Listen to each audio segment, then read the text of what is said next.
Hola, muy buenos días. Mi nombre es Fernando Zamudio y vamos a hablar sobre Lean Manufacturing y sus 8 áreas de desperdicio. Para poder hablar de áreas de desperdicio hay que hablar primero de qué es o qué se produce o por qué se produce el desperdicio. ¿Ok? Arranquemos hablando de dos tipos de materiales o materias que se utilizan en el proceso de manufactura. Los insumos y la materia prima. La materia prima es básicamente eso que se extrae de la tierra o se cultiva y solamente se procesa para su manufacturación o para ser usada en otro proceso. Eso indica que después de extraído de la tierra, por dar un ejemplo, se limpia, se purifica y se coloca o se transforma de cierta manera para su traslado y que sea apto para ser modificado. Por ejemplo, una roca. El hierro se saca del suelo como una piedra, se funde, se solidifica y se pone, por ejemplo, en láminas como esta para poder trasladarla y ser usada por una fábrica. Eso es la materia prima. Un insumo es básicamente haber tomado materia prima u otros componentes y haber creado un producto que podemos llamar intermedio, que por sí solo no hace nada, si bien es cierto, ha sido fabricado.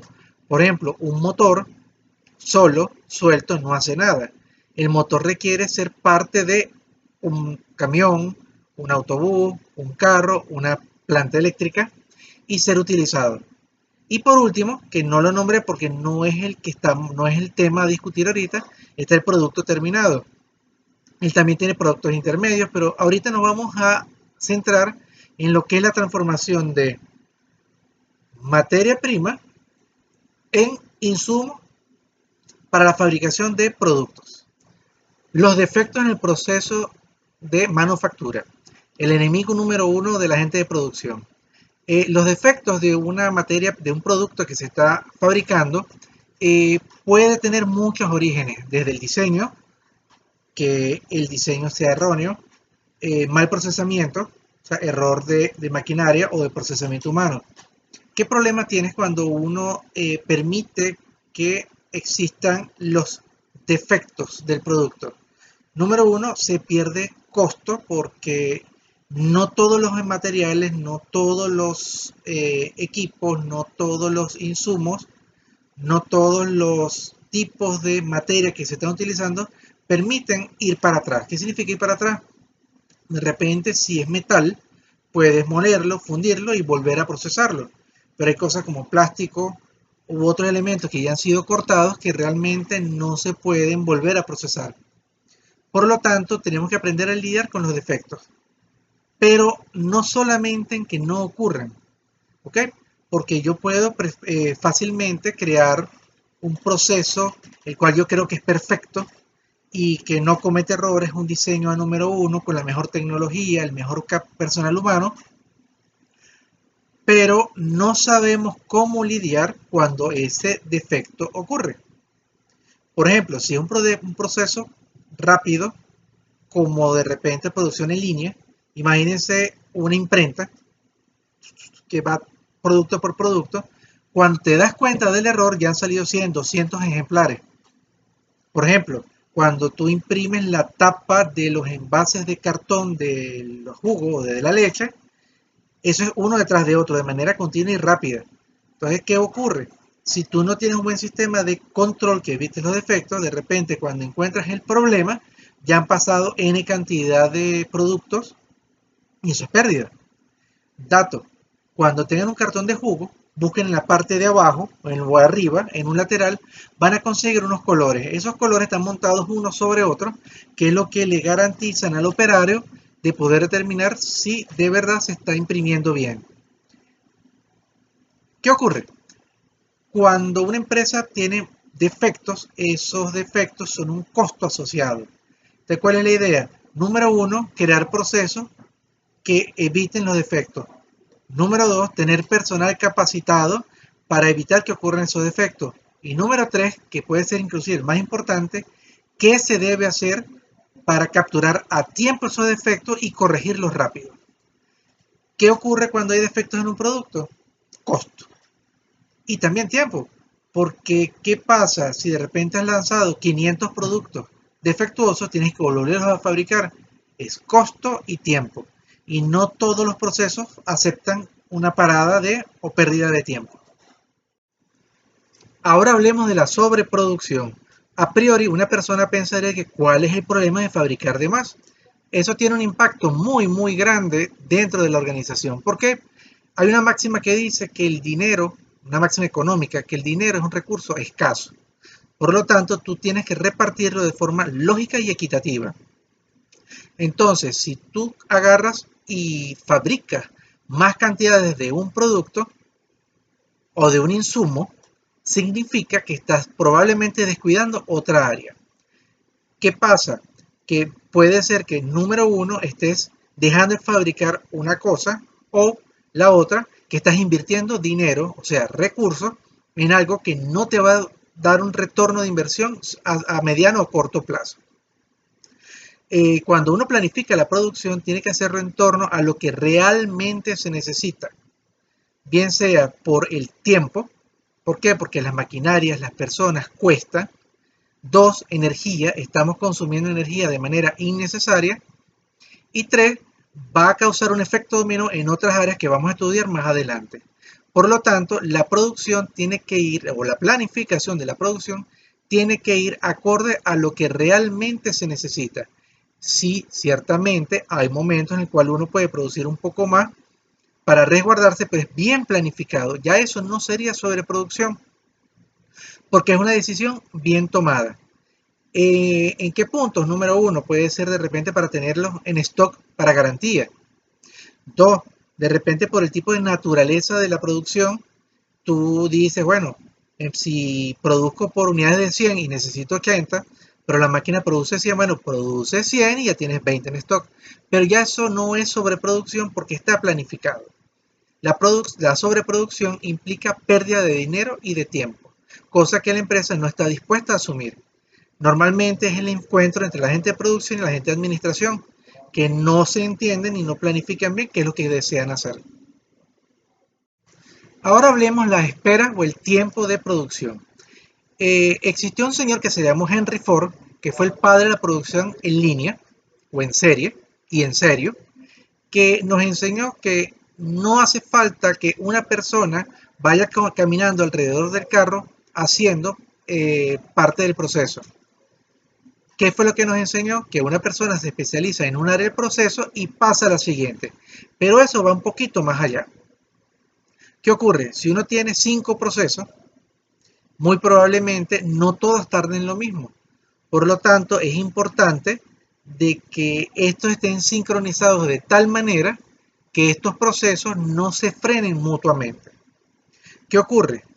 Si uno tiene de repente un proceso A que tarda 5 minutos y uno ve que tarda 10, vas a tener en un momento un cuello de botella donde se te va a empezar a acumular mercancía. ¿Qué es lo que se debe hacer? Que los tiempos de producción estén coordinados el uno con el otro, muy al estilo de lo que es un semáforo. Muchas veces uno ve en una avenida grande, una avenida larga, como por ejemplo en Valencia, la Cedeño, que los semáforos están mal programados y los carros de atrás avanzan y se consiguen un semáforo en rojo. Y en vez de salir adelante, lo que hacen es acumularse. Eso ocurre. Ese tiempo de espera para la producción. ¿Qué ocurre con eso? Que cuando nosotros planificamos producción, tenemos que tomar en cuenta ese tiempo de espera. Tiempo de espera es tiempo de producción no utilizado. Y un tiempo de producción no utilizado es un dinero que se le paga al trabajador, a la electricidad, para equipos que están parados, que no están produciendo. ¿Qué debemos lograr con esto? Tener tiempos de producción coordinados de manera lógica para que esto no ocurra. Tiempo es dinero. Uno de los insumos más importantes que tiene Japón es la mano de obra, el talento. Japón es una isla. Todo viene de afuera, todo es importado, menos el cerebro. ¿Qué ocurre? Normalmente, sobre todo en las empresas grandes, donde no hay un contacto persona a persona, existen procedimientos ya preestablecidos y rara vez nos sentamos con las personas a ver qué es lo que opinan. Cierto, entrevistar a cada una de las personas no es fácil, pero no podemos pensar que todo el proceso productivo que tenemos ya instalado es perfecto. De hecho, hay una máxima que dice que cuando alcanzas el óptimo de un producto o de una empresa, lo siguiente que ocurre es que la empresa desaparezca. Entonces, ¿cuál es la idea?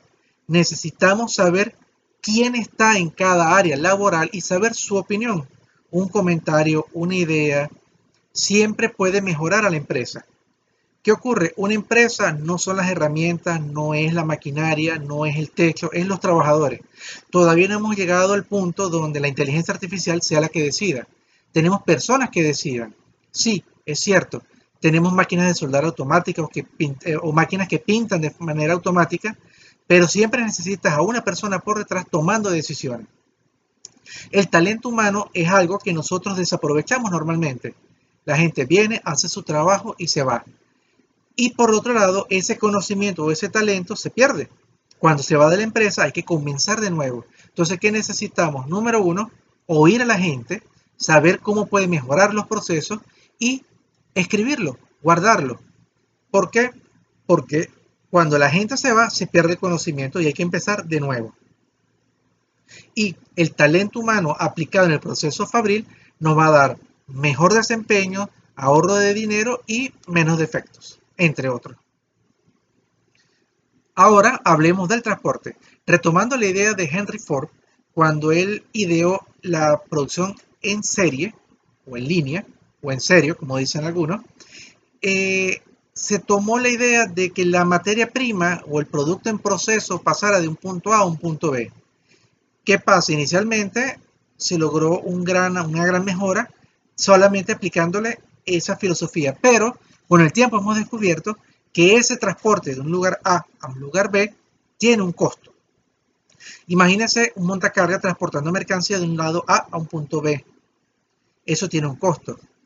En los procesos de producción grandes, donde hay mucha cantidad de mercancía, tienes que marcarla para que vaya al sitio correcto. Un mal marcaje significa que vaya donde no debe ser.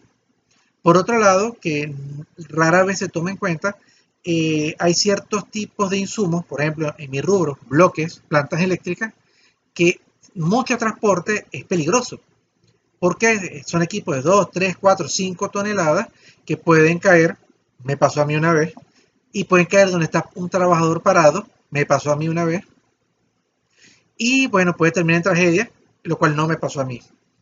Entonces, ¿qué ocurre? En el transporte hay costos asociados. Puede ocurrir defectos, que golpees un equipo, que lo dañes, o lo otro, una falla por mala manipulación. Por lo tanto, la idea es que cuando el equipo pase de un lugar A a un lugar B, sea la distancia menos requerida y inclusive si no se mueva, que no se mueva, pues. Pero eso lo determina un buen transporte.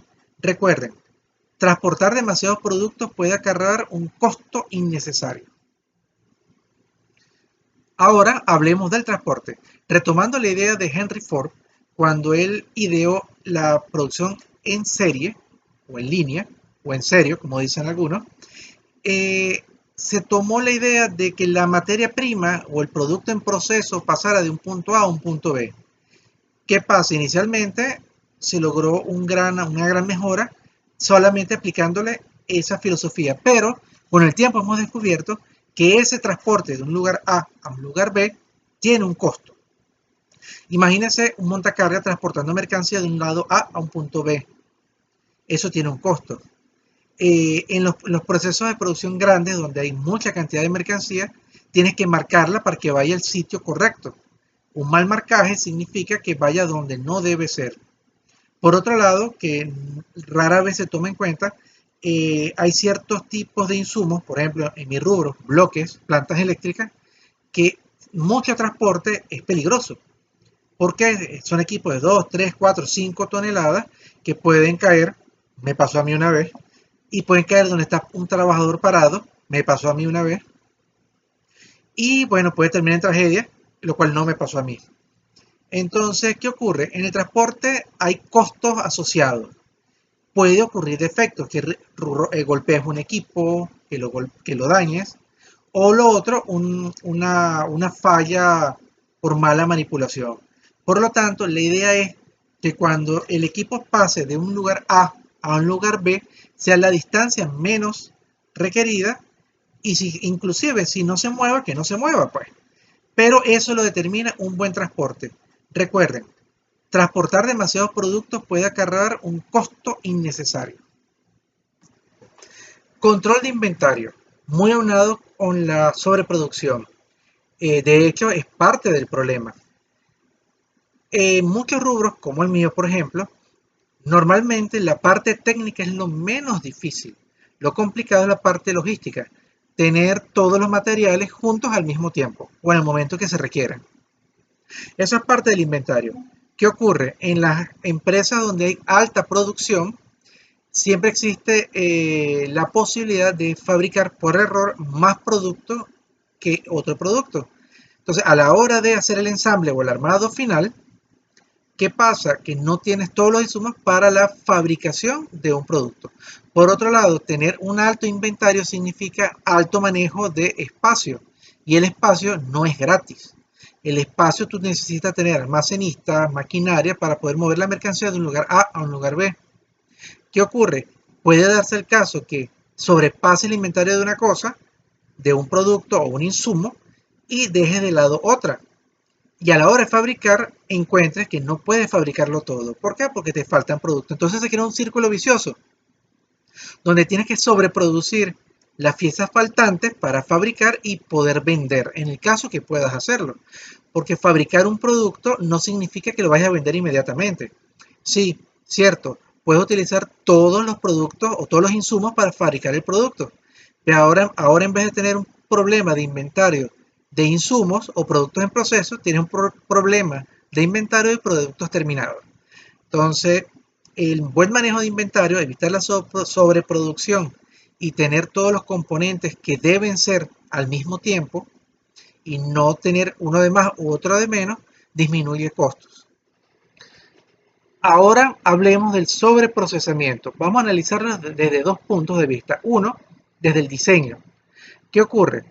Para fabricar un producto, este tiene que pasar un proceso de transformación. Cada uno de esos procesos tiene que ser el indicado, ni poco para que el producto no quede bien, ni mucho para que se hagan operaciones sobre el mismo, el cual no impacten al producto en sí. ¿Qué significa? Que si hay procesos que se realizan sobre el producto que realmente no son no son de valor real para el producto, no tiene sentido. Que se hagan los procesos, que se ejecuten los procesos que realmente necesite el producto. Por ejemplo, 5 manos de pintura probablemente para el cliente son equivalentes a 3 y no vea la diferencia. ¿Tiene sentido colocar 2 capas de pintura adicional? Eso es algo que la gente de diseño tiene que considerar al momento de idear el proceso fabril. Y por otro lado, cuando se está haciendo el proceso como tal, garantizar que el proceso que se ha efectuado sea realmente el correcto, el óptimo. ¿Por qué? Porque de repente si tienes que lijar un producto antes de pintarlo y la teoría es que se haga una sola vez y en la práctica lo tienes que hacer 2 veces, bien sea por descuido, bien sea por mala praxis, ¿qué ocurre? Estás realizando un sobreprocesamiento. ¿Cuál es la idea? Que sea el número de procesos lógicos necesarios, ni más ni menos, sino el que realmente el producto necesita. ¿Por qué? Porque si se hacen más procesos del que realmente se necesita, es pérdida de mano de obra, tiempo y dinero. Ahora, por último, hablemos de movimiento y volvemos a tomar la enseñanza de Henry Ford, de la producción en serie y en serio. ¿Qué ocurre? En el sistema antiguo, la persona, por ejemplo, caminaba alrededor del vehículo trabajando. O sea, la persona era la que se movía. Hoy en día es la mercancía la que se mueve. Pero ¿qué ocurre? Si bien es cierto, las personas están en un puesto de trabajo, no significa que no se deban mover. Por ejemplo, búsqueda de herramientas. Si una persona está en un lugar A y tiene que buscar una herramienta al almacén que está al otro lado del galpón, es pérdida de tiempo y dinero. Lo otro, si la persona de repente necesita comunicarse con su supervisor, tiene que abandonar su puesto y caminar. Entonces, ¿qué ocurre? La idea es crear metodologías y procedimientos que permitan que las personas no abandonen su puesto de trabajo, o por lo menos no por causas que puedan ser satisfechas. Por ejemplo, coloca las herramientas o insumos que la persona necesita cerca del puesto de trabajo. Dos, implementemos tecnologías electrónicas, como por ejemplo el buen uso del WhatsApp, y en vez de tener que caminar hasta donde está el supervisor, poder comunicarse con él por esa vía. Pues. Entonces, ¿qué ocurre? Las personas deben maximizar el tiempo que tienen en fábrica. ¿Por qué? Porque si tú trabajes o no trabajes, te van a pagar. Y eso significa que la empresa va a tener que disponer un costo o un dinero para una persona que en vez de estar echando llave, en vez de estar produciendo, lo que está haciendo es caminando, paréntesis, trabajando, pero no en lo que realmente importa. Que de eso vamos a hablar en la conclusión final. Ahora bien, hemos hablado de muchas cosas teóricas, pero en la práctica, ¿qué es lo realmente interesante de evitar los desperdicios? Estos 8 tipos de desperdicios. Es que el tiempo, el dinero y los materiales que se usen tengan un impacto verdadero en el producto. Impacto en calidad, impacto en desempeño, impacto en su tiempo de elaboración. ¿Por qué? Porque esto hay cosas que no son perceptibles para el cliente. Al cliente no le interesa, no le afecta si el producto tardó 5 días o 5 meses en ser producido, salvo que llegue tarde, lógicamente. Al cliente no le importa, en teoría, toda la materia desperdiciada, no le importa, pero al producto sí. ¿Por qué? Porque cuando tú tienes una pérdida, efectivamente esa pérdida no afecta el costo del producto, pero hablando desde el punto de vista contable, va a la pérdida contable de la empresa, para que la redundancia. Entonces, aquí la filosofía es que analizar estos 8 tipos de desperdicio y su impacto en el producto, costo, tiempo, calidad, y no verlo como una simple receta que aplicar. Entender que todo lo que se está haciendo, o todas estas características, o todos estos puntos que se están tomando, tienen que tener una relación directa con el producto, con su calidad. ¿Por qué? Porque a veces tenemos procesos fabriles que no impactan de verdad el producto, entonces, ¿para qué hacerlo? Si es tiempo perdido y dinero perdido. Empaques, hay empaques que lamentablemente son más empaques que productos, y eso es pérdida. Sí, cumplen ciertas normas, pero hay que buscarle la vuelta para que ese empaque de repente sea menos costoso, porque el cliente bota el empaque, no sirve el empaque, y si bien es cierto, está hecho para proteger el producto, no tiene ningún sentido.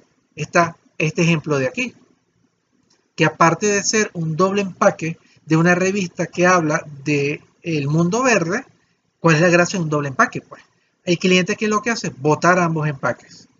Entonces, reflexionemos que más que simplemente 8 reglas que hay que seguir ciegamente, es entender que lo que importa es el impacto en el producto, en el costo y en el tiempo.